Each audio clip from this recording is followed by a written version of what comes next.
시골들 많이 가셨어요. 잘 다녀오시라고 제가 말씀을 드렸습니다.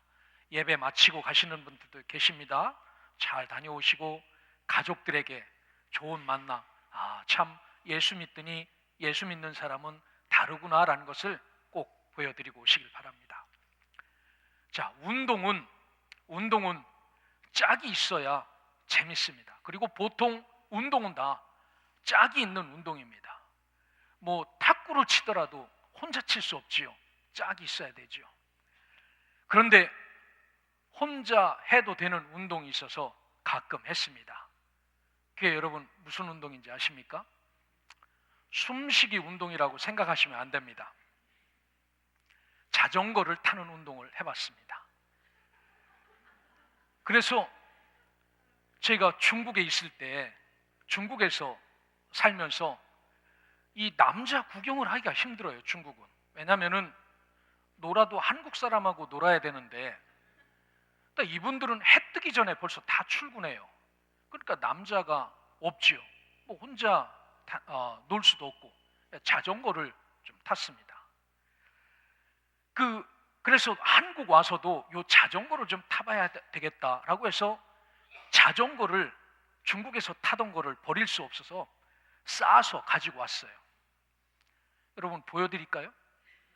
저 선교관에 가면은 자전거가 2대가 있습니다. 중국 자전거 상상이 되시죠? 그런데 한 번도 한국 와서는 자전거를 타지 못했습니다. 여러분들은 어떤 운동을 좋아하십니까? 자전거를 좋아하시는 분은 우리 집사님도 손 다치신 우리 이 집사님 계신데 자전거 타다가 다치셨다고 그러시는데 자전거를 타는 사람들의 이목이 집중되어 있는 곳이 있습니다. 그게 프랑스의 뚜르드 프랑스라는 프랑스를 일주하면서 자전거를 타는 그러한 도로입니다. 이 프랑스에서 매년 7월만 되면은 3주 동안 이 경기가 열립니다. 세계적인 프로도로 사이클 경기입니다. 이게 1903년부터 1차 대전, 2차 대전, 요 대전이 있을 때 2번만 빠지고 지금까지 지속되어서 올해가 105번째 대회였습니다. 지난 7월 정말 무더위로 고생했죠. 그런데 이 사람들은 여기서 7월달 3주간 자전거를 탔습니다. 우리나라에도 이 경기가 있습니다. 투르드 코리아라고 해서 10월 7일부터 9일까지 열립니다. 강원도와 3개 군에서. 그런데 우리나라는 자전거를 3일간 타봐야 고작 215.9km를 타요. 그런데 이 투르드 프랑스는요, 자전거를 몇 킬로를 타냐면은 4,000km를 탑니다. 4,000km. 여러분 4,000km 가까운 거리 아니죠. 여기서 부산 가봐야 500km인데 어마어마하게 타는 겁니다. 7월 7일부터 29일 동안 23일간 22개 팀 176명이 나와서 21스테이지, 매일 코스가 다릅니다. 이 매일 코스가 다른 것을 나눠서 21일간, 경기는 23일간 해요. 그런데 이틀을 쉽니다. 그런데 이 23일간 3,349km를 자전거를 타는 겁니다.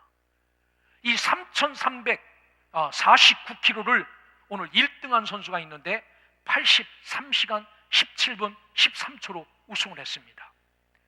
영국의 게런트 토마스라는 선수입니다. 대단하지요? 평균 자전거를 150km를 타는 거예요. 하루 동안. 그리고 이 159km를 얼마만큼 빨리 타야 되냐면 적어도 4시간 안에 타야 됩니다. 그러니까 이런 명절에 도로가 막히면 이분들은 뭐 타고 가는 게 빠릅니까? 자전거 타고 가는 게 훨씬 빠릅니다. 대전은 100km가 조금 넘지요. 이 159km를 4시간 만에 주파하는 사람이니까요. 이 사람들은 이 투르드 프랑스를 5대 스포츠라고 말합니다. 올림픽 경기 있죠. 월드컵 축구 있습니다. 이 투르드 프랑스 있습니다. 포뮬러 1 월드 챔피언십이 있습니다. 자동차 경주하는 거지요. 그리고 세계 육상 선수권 대회 이겁니다. 그런데 이 사람들이 제일로 따지는 거는요, 적어도 이 투르 드 프랑스라는 게임입니다. 3주간 21일 동안 4,000km를 달리기 때문에요. 여러분 한번 생각을 해보십시오. 여러분 자전거 1시간 타도 엉덩이가 뻑적지근합니다. 그런데 이거를 21일간 계속 타요. 어떤 거는요 해발 고도 2,300m를 올라가는 겁니다. 메고 올라가든지 뛰고 올라가든지 자전거 타고 올라가든지 상관없습니다. 무조건 빨리 달리기만 하면 되는 겁니다. 자, 그래서 여기에는 체력도 정신력도 지구력도 모든 인간의 한계를 극복합니다. 그러니까 21일간 밥 먹고 자고 또 쉬고 밥 먹고 하는 겁니다. 이 경기에서 한 번을 1등하는 것도 쉽지 않은데 이 경기에서 무려 7번을 연속 우승한 선수가 있습니다. 1999년부터 2005년까지. 그게 누구냐면 미국 사람 랜스 암스트롱입니다. 대단했죠. 당시 이 사람은 고환 암을 앓고 있었는데 이거 이기고 이 투르 드 프랑스에서 7번을 우승합니다. 이거는 죽음의 레이스입니다. 그런데 이 신과 같은 존재였던 랜스 암스트롱이 이 국제 사이클 연맹 팻 맥퀘이드 회장이 랜스 암스트롱을 영구 제명했습니다. 왜냐하면 2012년 10월 21일 투르 드 프랑스 사이클 대회에서 이 암스트롱은 힘나는 약을 먹고 자전거를 탔기 때문에 이 사람은 앞으로 동네 자전거 대회도 나가면은 안 된다라고 규정을 위반해서 영구 제명을 했습니다. 여러분 세상에서도 이 자전거 타는 게 뭘 대단한 일이라고 약을 먹고 1등을 했더니 처음에는 박수를 쳐주다 들켜서 영구 제명을 당한 겁니다. 여러분 세상에 경기 규칙만 이런 게 있습니까? 아닙니다. 저와 여러분들이 믿는 이 신앙의 규칙 가운데도 지켜야 될 분명한 원칙과 규칙이 있다라는 사실입니다. 우리가 하나님 앞에서 이 규칙, 이 원칙을 잘 따라 살면 그분이 상급도 주시고 그분이 우리에게 은혜도 베풀어 주시지만 이 규칙 잘 지키지 않으면 하나님께서 우리를 상급도 내려주시지 않고 때로는 천국 멤버십에서 하나님 나라의 기업에서 영구 제명할 수 있다는 사실을 기억하시고 철저하게 말씀을 따라 하나님께서 그리스도인으로서 주신 지켜야 될 규칙과 원칙을 철저히 지키며 믿음의 길을 걸어갈 수 있는 하나님의 백성, 하나님의 자녀들 되시기를 주의 이름으로 축원합니다. 오늘 성경은 사도 베드로가 기록한 말씀입니다. 그런데 이 베드로는 이런 원칙과 규칙을 지킨 사람인가?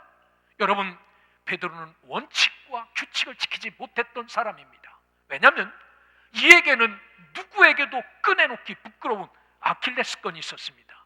그것은 다름 아닌 예수님이 십자가에 못 박히려고 가시기 직전 나는 저 사람이 누군지 알 수 없다고 부인한 이 부인입니다. 여러분, 여기 섰는 목사가 잠깐 한 3년 동안 옆에 절간에 가서 중으로 살다가 여기 와서 설교를 한다면 여러분 그 설교 듣고 당신은 우리 목사입니다 라고 할 사람 없지요? 안 그렇습니까? 그런데 이 베드로도 마찬가지로 하나님 앞에서 신실하게 살아야 될 이 베드로가 잠시 자기의 위치, 원칙을 잊어버렸죠. 예수님을 모른다고 부인했습니다. 이것을 철저하게 깨달았던 베드로는 오늘 믿음의 길을 걸어가는 초대교회에 흩어졌던 성도들에게 말합니다. 여러분, 우리에게는 원칙이 있습니다. 속도세는 나는 그 원칙을 지키지 못했지만 적어도 여러분은 이 원칙을 지키셔야 됩니다. 이 원칙, 이 규칙대로 살아야 됩니다 라고 오늘 이 흩어져 있는 성도들에게 꺼내놓는 삶의 원칙, 규칙들이 있습니다. 오늘 큰 명절을 앞두고 믿음의 길을 걸어가면서 특별히 이 원칙대로 신앙생활 잘 하셔서 하나님께는 영광이 되고 여러분들에게는 하나님 나라를 기업으로 만든 놀라운 축복이 여러분들 삶 가운데 넘치시기를 주의 이름으로 축원합니다. 자, 오늘 베드로가 말하는 그리스도인의 삶의 원칙 중 첫 번째는요, 본이 되는 삶을 살아라 라고 말씀합니다. 우리 한번 옆에 분하고 인사합시다. 추석 명절 가족들에게 본이 됩시다. 한번 인사하세요. 예. 내일이 추석 명절입니다. 중국도 추석 명절을 끼지요. 월요일이라 아마 중국에도 더 일찍 명절 분위기가 났을 것 같아요. 떠들썩하지요. 우리도 송편 빚는데 중국 분들은 월병은 웨빙 월병입니다. 다시 큰 거하고 비슷해요. 거기에다가 여러분 좋아하는 견과류를 넣어서 만드는 월병도 있지만요, 어떤 거는 고기를 다진 것도 있고요, 여러 종류가 있습니다. 잘라보지 않으면 잘 알 수 없어요. 이거를 주고받으면서 인사를 합니다. 그래서 달 모양처럼 이렇게 둥그렇게 만들지요. 어떤 거는 참 맛있는데 우리 한국 사람이 입맛에 맞지 않는 그런 월병도 있습니다. 그래서 이 중국은 월병을 전하면서 이렇게 명절을 지냅니다. 그런데 중국도 이 명절 때마다 등장하는 단골 뉴스 하나가 있습니다. 여러분, 그 뉴스가 뭔지 아십니까? 어린이들의 음주 사고입니다. 기가 막히죠? 술 때문에 4살 아이가 죽고, 술 때문에 초등학교 다니는 아이들이 뇌사 상태에 빠지는 일이 비일비재로 이게 뉴스에 나와요. 여러분, 원인은 다른 것 아닙니다. 부모들과 추석 명절이 되었다고 같이 자연스럽게 식사하면서 어른들은 한 잔씩 쫙 돌리니까 아이들이 아빠 그게 뭐야? 엄마 그거 맛있어? 라고 하니까 그럼 너도 한 잔 먹어봐라 주는 겁니다. 이게 달달하거든요. 이게 먹을만 하거든요. 무슨 사이다 같기도 하고.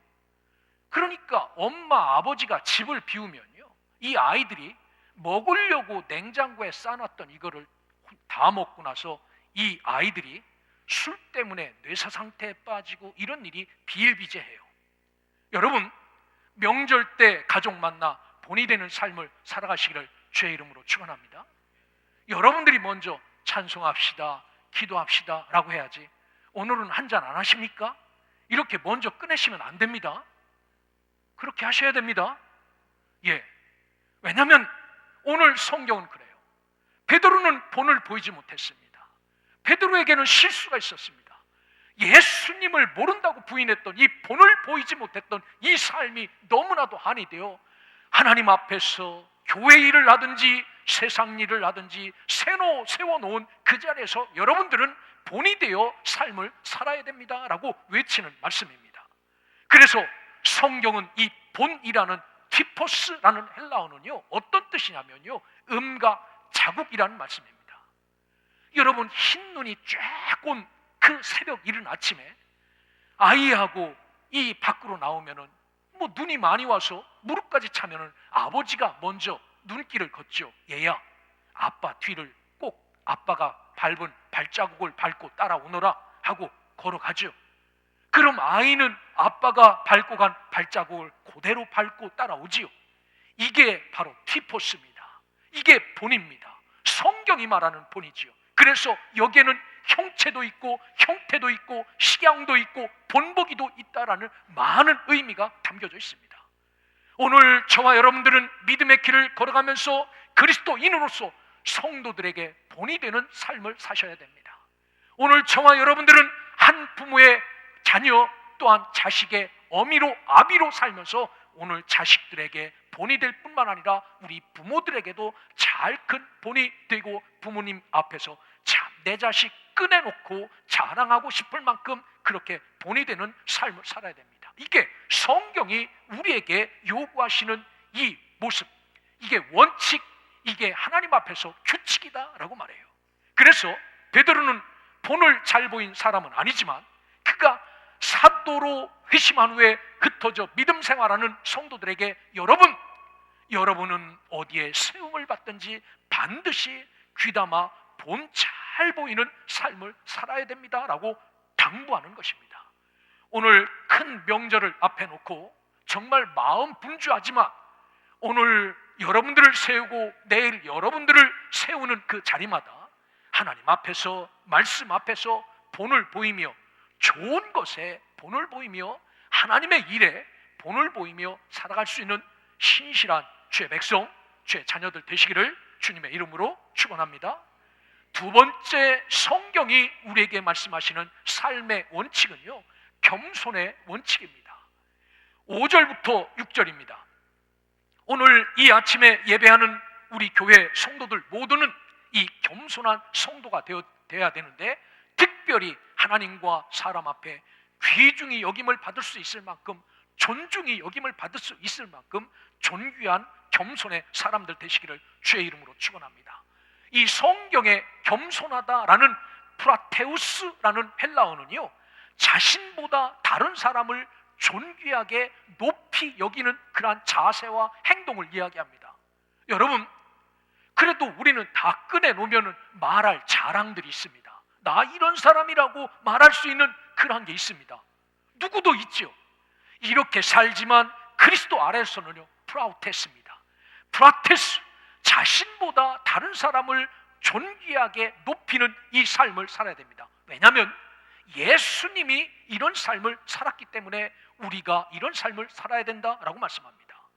빌립보서 2장 6절부터 8절에 보면 예수님의 삶을 이렇게 표현합니다. 그는 근본 하나님의 본체시나 하나님과 동등됨을 취할 것으로 여기지 아니하시고 오히려 자기를 비워 종의 형체를 가지사 사람들과 같이 되셨고 사람의 모양으로 나타나사 자기를 낮추시고 죽기까지 복종하셨으니 곧 십자가에 죽으심이라 라고 말씀합니다. 예수님은 하나님과 본체 똑같은 분이다 라는 사실입니다. 이곳에 내려오지 않고 이곳에 와서 십자가에 못 박히시지 않아도 이분에 대해서 잘못이라고 욕할 수 있는 사람 아무도 없는 하나님과 똑같은 분이다 라는 사실입니다. 그런데 이분이 자기의 특권을 버리고 종의 모습으로 이 땅에 오셔서 사람처럼 되었고 낮추시되 끝까지 낮추시고 자기를 제물로 십자가에 달려 죽기까지 순종하셨다. 이게 예수님의 겸손의 모습이다 라고 말씀합니다. 그래서 오늘 빌립보서 2장 5절에서는 이렇게 말합니다. 너희 안에 이 마음을 품으라 곧 그리스도 예수의 마음이니 라고 말씀합니다. 사랑하는 성도 여러분, 오늘 저와 여러분에게 삶의 원칙이 겸손의 원칙이라고 한다면 여러분 마음속에 이 겸손의 예수의 마음을 품고 살아가시기를 주의 이름으로 축원합니다. 특별히 겸손 중에서도 순종할 수 있는 겸손을 여러분 누리시고 느끼시기를 주의 이름으로 축원합니다. 때로는 감당하기 힘들지만 말씀 앞에 순종하십시오. 여러분에게 하나님의 말씀이 주어진다면 이거 견디고 이거 극복하기 힘들다 할지라도 그 말씀에 순종할 수 있는 겸손, 때로는 주님께서 저와 여러분에게 보여주시는 계시 앞에 순종을 하셔야 되는 겁니다. 너에게 이런 일을 맡긴다, 내가 이런 일을 감당해야 된다라는 이 계시 앞에 하나님, 그게 나의 일이라면 내가 순종하겠습니다 라는 이 겸손의 순종이 필요하다라는 말씀입니다. 때로는 하나님이 우리 가운데 들려주시는 음성이 있습니다. 때로는 우리 속에서 들려지는 신앙의 양심의 소리가 있습니다. 여러분, 이런 것에 순종할 수 있는 겸손의 사람이 되어야 한다라고 말씀합니다. 그래서 순종이라는 말씀의 헬라어는 휘타포스라는 그런 말입니다. 휘포타소라는 그런 말씀입니다. 휘포, 어떤 것 아래, 타소, 질서 있게 배열하다라는 그런 말입니다. 적어도 저와 여러분이 순종의 사람이다라고 말한다면 하나님의 질서 아래, 예수 그리스도의 십자가의 질서 아래, 그 아래에서 질서 정연하게 배열되어 그분의 말씀을 따라 움직이는 것, 이게 순종이지요. 오늘 저와 여러분들이 이런 삶을 살아가 하나님 앞에 기쁘고 하나님을 영화롭게 드리는 믿음의 백성, 그래 하나님께서 우리를 보고 참 원칙 잘 지키고 규칙 잘 지키고 산다라고 칭찬할 만큼 살아갈 수 있기를 주의 이름으로 축원합니다. 성자 어거스틴은 정말 방탕한 삶을 살았지요. 그렇게 방탕하여 10대 아이를 가질 만큼 방탕한 삶을 살았지만 나중에 회심하지 않습니까? 회심 뒤에 이도 아킬레스건이지요.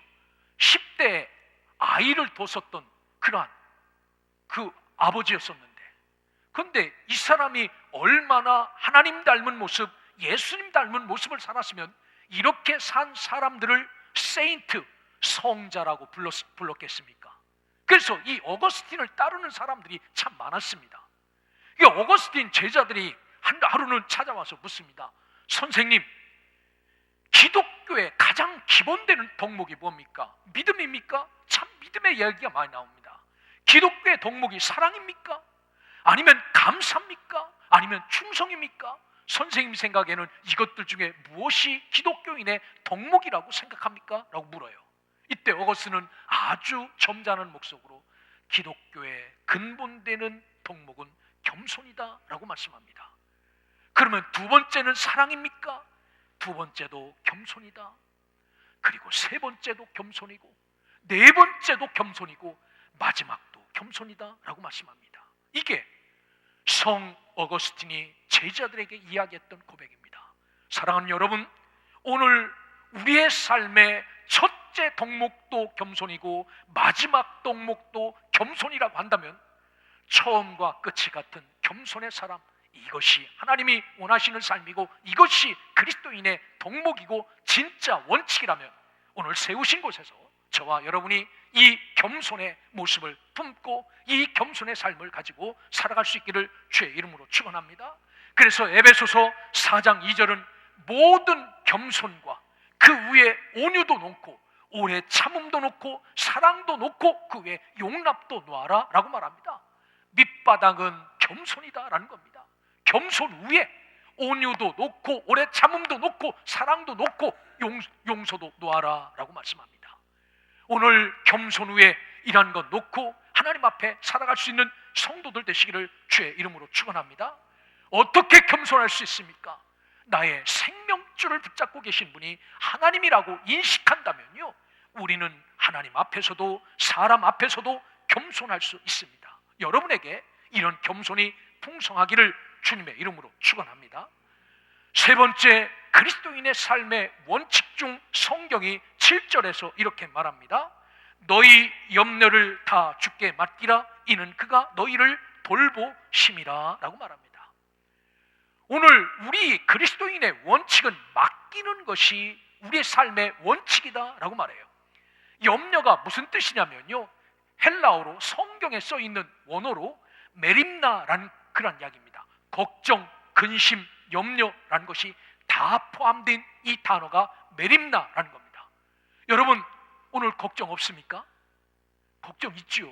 오늘 집에 가서 뭣도 해야 되고 뭣도 해야 되고 뭣도 해야 되고, 오늘 목사님 특별히 설교를 좀 짧게 했으면 좋겠는데, 빨리 가서 이거 해야 되는데 걱정 있지요. 삶의 걱정은 없습니까? 여러분, 자녀들을 위한 걱정은 없습니까? 부모들을 위한 걱정은 없습니까? 사회생활 걱정 다 있죠.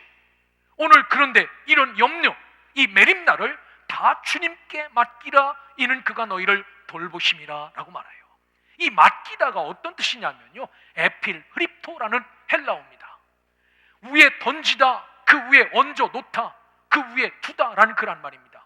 이 모든 나의 염려, 메림나를 누구에게 올려놓으라는 말씀입니까? 예수 그리스도 위에 올려놓는 것, 이게 저와 여러분의 삶의 원칙이고 이것이 신앙의 원칙이다 라고 말합니다. 내가 하는 것은 한계가 있죠. 하지만 하나님께 하시는 것은 완전하게 하실 수 있게 오늘 우리가 당하는 어려움, 고난, 시험, 걱정, 근심, 염려 모든 것을 이 주님 앞에 맡겨라, 올려놓으라 라고 말합니다. 그러시면 어떻게 하신다고 말합니까? 돌보실 것이다 라고 말해요. 이 돌보다 멜로라는 헬라어입니다. 어떤 뜻이냐면요, 걱정하다, 관심 있다, 관계하다라는 겁니다. 우리가 주님 앞에 올려놓아야 주님이 걱정도 하시고 주님이 관심도 있고 주님이 그때부터 관계하신다라는 사실입니다. 이분 앞에 올려놓지 않으면 이분은 들은 척도 안 하신다라는 사실입니다. 그러니까 모든 문제, 걱정, 근심, 염려 여러분이 하지 말고 하나님 앞에 올려놓고 예수께 얹어놓는 것, 이것이 저와 여러분의 삶의 원칙이 되어 이것을 올려놓고 살 수 있고, 그리하여 이때부터 주님이 내 걱정을 해주시고 하나님이 이 문제를 관심 있게 보시고 하나님이 이것을 해결하려고 관계하시고 뛰어다니신다라는 사실입니다. 특별히 우리 소명의 모든 성도들은 나의 염려를 다 주님께 맡기는 믿음의 사람들 되시기를 주의 이름으로 축원합니다. 우리 교회도 주님께 위탁하며 삽니다. 여러분의 기업도, 여러분의 직장도, 여러분의 가정도, 여러분의 자녀들도 다 주님 앞에 올려놓고 사십시오. 이것이 그리스도인의 삶의 원칙이라고 말씀합니다. 이런 삶을 잘 살아갈 수 있는 믿음의 백성, 하나님의 자녀들 되시기를 주의 이름으로 축원합니다. 마지막으로 보면 그리스도인의 삶의 원칙은 삶이 깨어있는 것이다 라고 이렇게 말씀합니다. 8절부터 11절에 말해요. 이 깨어있다라는 말이 그레고리오라는 겁니다. 정신 차리다, 경계하다, 주의하다 라고 말합니다. 베드로가 실수의 삶을 삽니다. 잠자다가 그렇게 된 거지요. 영적으로 깊은 잠을 자다 그저 목숨 몇 년 더 부지하기 위해서 나 예수 모릅니다 라고 부인했던 사람입니다. 부활하신 예수를 예루살렘에서 만났지만 그는 예수 손길 뿌리치고 자기의 고향 갈릴리로 올라가서 그 갈릴리 바닷가에 고기질하고 있었지 않습니까?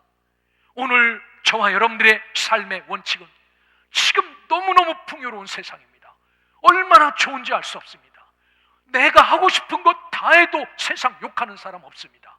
이런 세상에 여러분 깨어있다는 것은 너무너무 중요하죠. 한국 오니까요, 이제는 크락션도 막 울리면 안 된대요. 앞차가 천천히 간다고 크락션 울리면요, 사람이 내려서 싸우자고 덤빈다는 겁니다. 그렇게 좋은 세상이 됐어요. 여러분들 마음대로 하셔도 누가 욕하는 그런 사람이 없는 시대에 됐습니다. 그런데 영적으로는 이런 시대에 그렇게 다 살고 있는데, 그렇게 다 부패되어 있는데 나만 깨어있는 거 쉽지 않은 삶입니다. 그런데 오늘 그리스도인의 삶의 원칙은 깨어있어라 라고 말해요. 내 영혼에 파수꾼을 세우고 지금 시대가 어떤 시대인지, 내가 어떻게 움직여야 되고 내가 어디로 뛰어야 되는지, 나의 모습은 어떤지, 신앙의 모습은 어떤지 잘 관찰할 수 있는 그런 믿음의 삶을 살아라 라고 말합니다. 어머니로 세워놓으셨습니까? 어머니로 깨어있으시길 바랍니다. 아버지로 세워놓으셨습니까? 아버지로 깨어있으시기를 주의 이름으로 축원합니다. 목사인 저도 깨어있겠습니다. 여러분, 직분을 받은 모든 직분자들도 지금이 기도할 때인지, 잠잘 때인지, 움직여야 할 때인지, 서 있어야 될 때인지 여러분 반드시 깨어서 하나님 앞에 영광 돌리는 삶을 살아갈 수 있기를 주님의 이름으로 축원합니다. 잠자는 사람은요, 움직이지 않습니다. 반응하지도 않아요. 전 참 희한한 게 사람만 반응하지 않고 동물들은 그래도 잠잘 때 이렇게 건드리면은 깨는 줄 알았어요. 근데 요즘 강아지들도 안 깨요. 보면은 눈을 째려보고 탁 떴다가 다시 자고 이러더라고요. 하여튼 희한한 세상입니다. 이제 물들었는데 사람뿐만 아니라 동물들도 다 그렇게 변하는 것 같아요. 가정생활에 잠자는 사람은 가정에 대해서 관심이 없습니다. 우리의 남편이 어떻게 되든지, 아내가 어떻게 되든지, 자식이 어떻게 되든지 관계하지 않습니다. 신앙에 잠자고 있는 사람은 여러분 교회에 대한 의식도 없고 이 교회 장래에 대해 꿈도 꾸지 않고 그렇게 살아갑니다. 여러분, 저와 여러분들이 잠자는 사람이 되어서는 안 됩니다. 우리 삶 속에 하나님으로 파수꾼을 세워놓고 알람을 켜놓고 내가 깨어있는 삶을 살아야 됩니다. 세상이 어떻게 돌아가는지, 사태가 어떻게 벌어지는지 주시하라는 것이며 대처하라는 것입니다. 깨어있는 사람은 반응하는 사람입니다. 다 부패된 세상 속에 노아를 깨웁니다. 성경에 보면 부패되었다라고 말합니다. 노아야 일어나거라, 방주를 짓거라. 하나님께서는 당신이 만든 이 세상을 물로 심판하시기로 하고 깨어있는 노아 한 가정을 통하여 새로운 역사를 만들어 가시지 않습니까? 오늘 이렇게 깨어있는 믿음의 백성, 하나님의 자녀들 될 수 있기를 주의 이름으로 축원합니다. 깨어있을 때 저와 여러분은 마귀를 대적할 수 있습니다. 근신하여 마귀를 대적하라 라고 말씀하는데, 이 근신하다라는 말이 어떤 뜻이냐면 신중히 한다라는 그런 뜻입니다. 이 대적하다라는 안티스테미라는 말은 안티, 대치하다는 겁니다. 히스테미, 서 있다라는 겁니다. 깨어있는 사람은 적과 똑바로 눈을 마주하고 서 있고 대치할 수 있는 거지요. 이런 사람은 절대로 지지 않습니다. 이기죠. 오늘 저와 여러분이 이렇게 깨어 있을 때 마귀하고 대적하여 이길 수 있는 자임을 믿고 철저하게 우리에게 다가오는 유혹 앞에서 깨어 있으시길 바랍니다. 시련 앞에서도 깨어 있고, 환난 앞에서도 깨어 있고, 고통 앞에서도 깨어 있고, 아픔 앞에서도 깨어 있고, 여러분 최고 좋은 기쁨과 평안 앞에서도 깨어 있으시기를 주의 이름으로 축원합니다. 그리고 그런 것들이 나를 넘어뜨리려고 할 때 잠자는 자가 되어 넘어지거나 부인하거나 모른다고 표현하지 않고 깨어서 나의 자리를 지키고 승리의 노래를 부를 수 있는 신실하고 거룩한 성도들이 되시기를 주님의 이름으로 축원합니다. 말씀을 마칩니다. 오늘 성경을 보면 8절에 믿음을 굳게 하라 라고 말합니다. 우리에게 주신 믿음 단단해지거나 딱 확고하거나 딱딱해지지 않으면 흔들릴 수밖에 없습니다. 예수 그리스도께 흔들림 없이 고정되어 있으면 저와 여러분이 좀 부족해도, 좀 연약해도, 하나님이 보시기에 우리의 삶이 좀 미달되어도 주님과 깨어있고 주님 안에 믿음이 굳건하면요 온전케 하신다라고 말씀합니다. 이 온전케 카탈티조라는 헬라어입니다. 하나님께서 나의 연약한 부분을 채워주신다는 겁니다. 그래서 파손된 것을 정상적인 것으로 상태로 만드시는 것을 이 카탈티조 온전케인데, 내가 좀 부족해도 깨어서 믿음에 굳건하게 이분과 함께 있으면요 부족한 것을 채우시고 깨진 것을 메꾸시고 빵꾸난 것을 떼우셔서 나를 온전케 세워주신다라는 겁니다. 그래서 모든 하나님의 은혜의 하나님께서 우리를 견고케 하시리라 라고 말씀합니다. 사랑하는 여러분, 오늘 저와 여러분이 하나님 앞에 든든하게 세워 있어서 여러분들의 삶이 견고하고, 이 교회가 견고하고, 여러분의 가정이 견고하고, 여러분의 하시는 일들이 견고할 수 있기를 주의 이름으로 축원합니다. 그러기 위해서 저와 여러분들은 이 세상도 모든 일의 원칙과 규칙을 따지듯이 교회 안에도 그리스도인으로서의 이 규칙이 있음을 믿고 본이 되는 삶을 사십시오. 이게 성경이 우리에게 요구하시는 삶입니다. 명절입니다. 흥청망청이 아니라 하나님 앞에 가족들과 함께 아주 건전하게 본되는 삶을 사십시오. 겸손의 원칙입니다. 주님이 이 땅에 오셔 내가 섬김을 받으러 온 것이 아니라 다른 사람을 섬기러 오셨다라고 말씀하시지 않습니까? 하늘 아버지가 인간의 모습을 입고 이 땅에 오셔서 하시는 일이 겸손하러 왔다라고 말해요. 저와 여러분의 모습이어야 합니다. 삶의 원칙은 맡기는 겁니다. 여러분 문제 없습니까? 문제 있지요. 이거 나는 해결할 수 없습니다. 하나님께 맡길 때 주님이 이때부터 관계하시고 이루어주신다는 사실을 기억하고 주님 앞에 던져놓고 살아가십시오. 그리고 항상 깨어있는 것, 지금이 먹을 때인지 잠잘 때인지 서 있을 때인지 기도할 때인지 분명히 아는 것, 이것이 우리의 원칙임을 기억하고 여러분 모두가 주님 주신 은혜 앞에서 이렇고 당당하고 귀하게 잘 살아 하나님께 영광 돌리는 믿음의 백성, 하나님의 자녀들 되시기를 주님의 이름으로 축원합니다.